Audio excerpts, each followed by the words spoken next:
Hello everyone, I'm Russ Von Erich. And I'm Marshall Von Erich, the World Tag Team Champions. And you're watching MLW Tonight!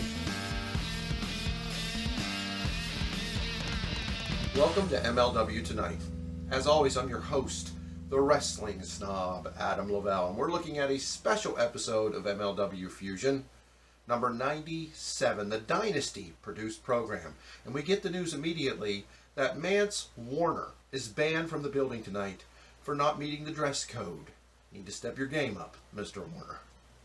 And then we get a package reminding us of how the one and only Gino Medina became a part of the Dynasty. And that's going to play an important role here because he's got a huge match to kick off this Dynasty-produced program, MLW Fusion number 97, taking on Septimo Dragon.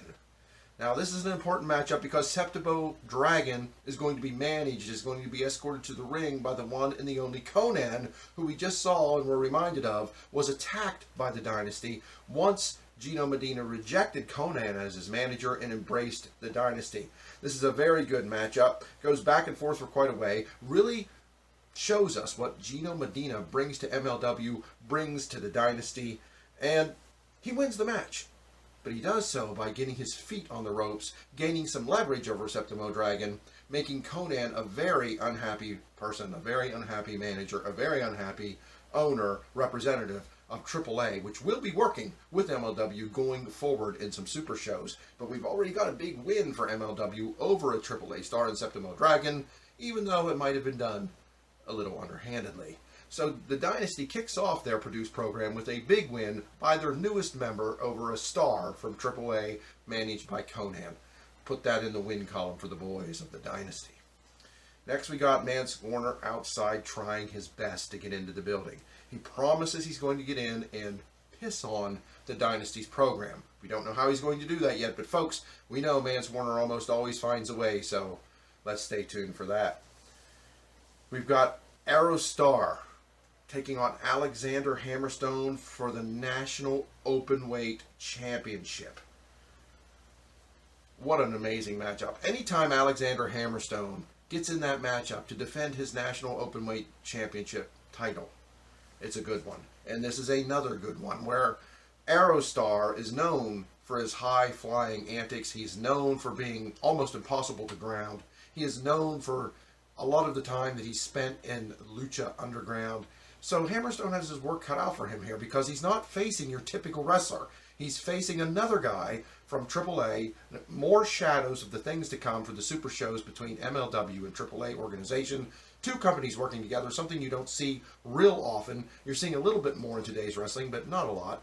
And here we've got insight to this feud that's coming up between AAA and MLW, between Aerostar, the high-flying crazy man who thinks he's from outer space, against Alexander Hammerstone, who likes nothing more than to smash guys down to the ground and prove to them that he's the greatest thing going today. And that's the kind of matchup we get here. We get Hammerstone hitting his suplexes and his clotheslines and his power moves, while Aerostar does all that he can to get to the ropes and hit his Lucha Libre style to bring the National Openweight title to his shoulder in the AAA organization. But it doesn't work, because Hammerstone resorts to what many, especially in the Lucha community, considers extremely underhanded and disrespectful, excuse me, whenever he removes the mask. Gets an opportunity to just rip the mask off Aerostar, distracting him completely, because a luchador, and this is one of their weaknesses, folks, a luchador that has his mask removed, his instant reaction is to cover his face. He does not want to be shamed because it is considered shameful in the world of Lucha Libre, and Alexander Hammerstone takes advantage of that, rolls him up. Alexander Hammerstone retaining his National Openweight Championship. Who is going to get in the ring with this man and give him a legitimate challenge for that title? Got to stay tuned for that. This was a very good matchup, though. Hammerstone coming out on top, even resorting to the tactics that he does.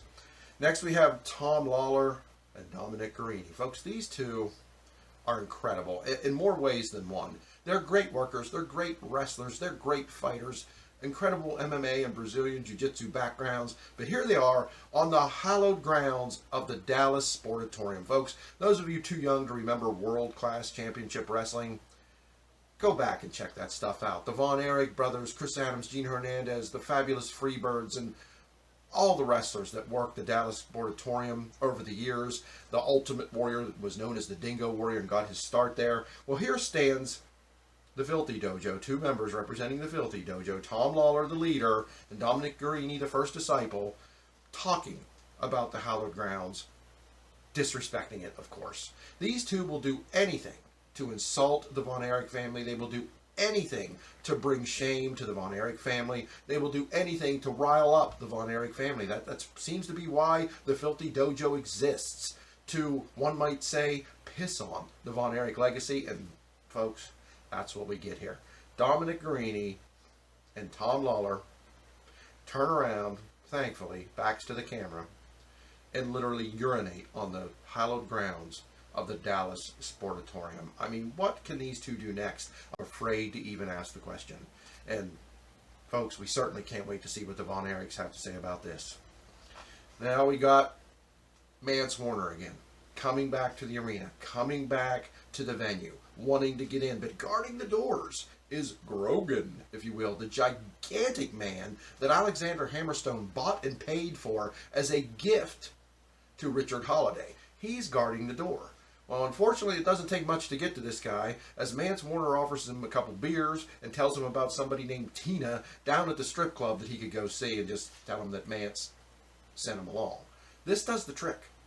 But not before Grogan tells us that MJF is an asshole and somebody he wished he never would have worked for, and pretty much just lets Warner pass by as he goes off to meet Tina.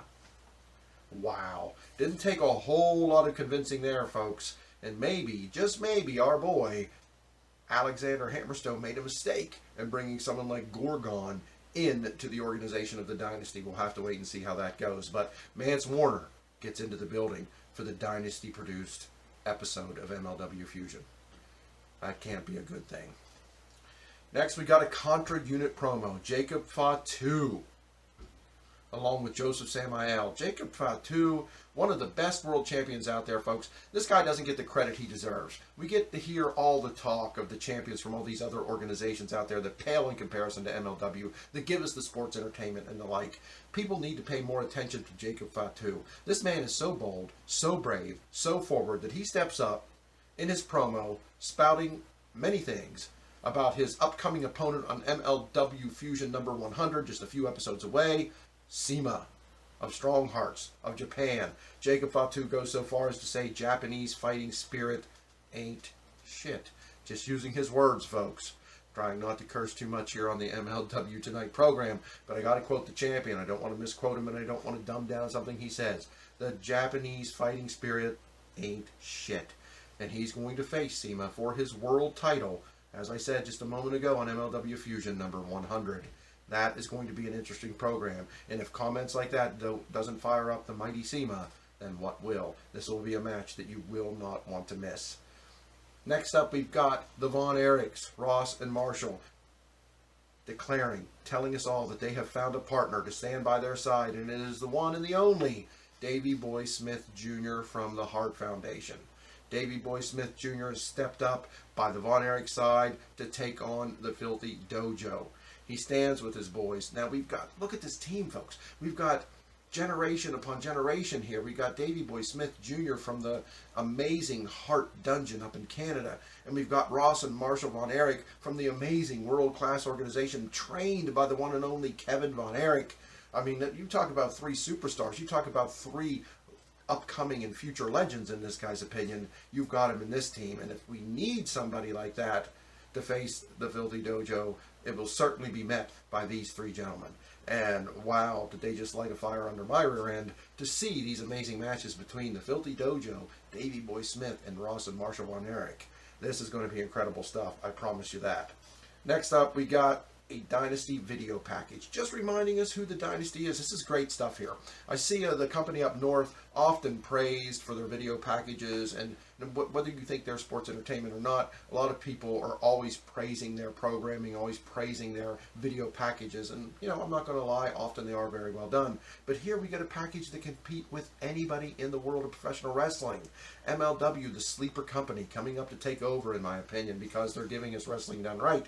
And they show us here with this video package of the Dynasty. And this package is to prepare us for the main event, as MJF and Richard Holliday team up, as they so often have and so often do in these episodes, to take on the MLW World Tag Team Champions, Ross and Marshall Von Erich, for those titles. Folks, I'm convinced this is what the Dynasty wanted to produce this program for. I mean, look at it. They've already got the national openweight champion in Alexander Hammerstone. They wanted to produce this program to get their shot at the tag team champions. And they've got it here. And what a match it was. This was a fight. This was a brawl. This was Holliday and MJF using every trick under the book to take the titles off Ross and Marshall Von Erich. They couldn't quite get the upper hand. Gave them a wonderful matchup, but Ross and Marshall Von Erich are no joke. They pretty much were in control of most of the matchup. And so, what did the Dynasty do? They resorted to bringing out your boy, YBH, your boy Hammer. Alexander Hammerstone coming to ringside. Certainly called out by MJF and Richard Holliday. I'm certain they met in the back before this matchup and said, if we reach a certain point and we're not in control of this match, get out here, help us get the upper hand, and let's dominate this company by owning most of the titles. So out comes Hammerstone, but he's interrupted by the man who got into the venue, Mance Warner. Mance Warner comes out, takes out Alexander Hammerstone, gets into a big brawl with Gino Medina. They fight to the back of the arena, leaving MJF alone with Ross and Marshall Von Erich. He begs off, wants to shake their hand. I'm certain that isn't what he really would have done. Ross and Marshall Von Erich, too intelligent to fall for that trick, get him in the claw and the belly-to-back suplex combination. And boys, let me tell you, that move needs a name.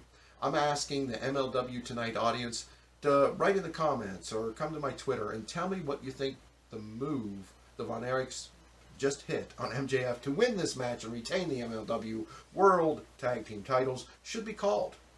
Now, I can't promise you that Ross and Marshall will use it, but as you saw at the opening of the program, I am in communication with the boys. I am in communication with that amazing family, the Von Erich family, and I will send it their way. What should the move be called? Where they get their opponent in the claw and combine it with a belly-to-back suplex down, just adding extra emphasis to the move that has been around the wrestling world forever, mastered by the Von Erich family.